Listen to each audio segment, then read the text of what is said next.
Po naprawdę udanym urlopie pełnym przygód na wodach oceanicznych w okolicy Sound of Jura przyszedł czas na powrót do głównego portu na Loch Fyne. Wyruszyliśmy naszą łodzią w dwudniową podróż wodnym szlakiem szkockim kanałem Crinan.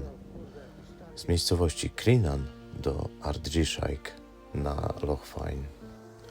Startowaliśmy z Beisinu przy pierwszej śluzie. To tam pracownicy wodnej przeprawy Crinan rozdzielali łodzie na grupy. Przeważnie do komory spiętrzającej wodę wchodzi 4 jednostki pływające, mieszane, motorówki i żaglówki.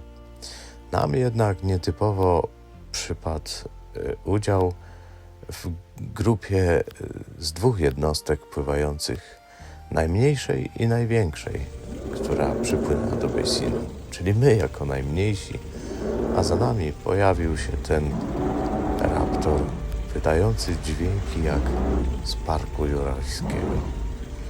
Wspólnie mieliśmy do pokonania 15 spiętrzeń, ale nie wszystkie były takie same. Niektóre komory spiętrzające były małe i nasz wielki raptor ledwie się w nich mieścił, a dla nas zostawało już w kącie tylko trochę miejsca. Częściowo chowaliśmy się pod jego dziobem. Na szczęście udało się pokonać wszystkie te śluzy w 2 dni.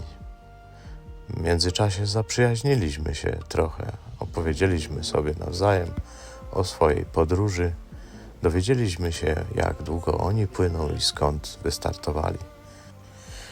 Kiedy Agnieszka i Asia po raz ostatni odczepiały liny cumownicze w ostatnim Beisinie, ja i kapitan wielkiego raptora nawzajem podziękowaliśmy sobie za pomoc i wymieniliśmy drobnymi prezentami.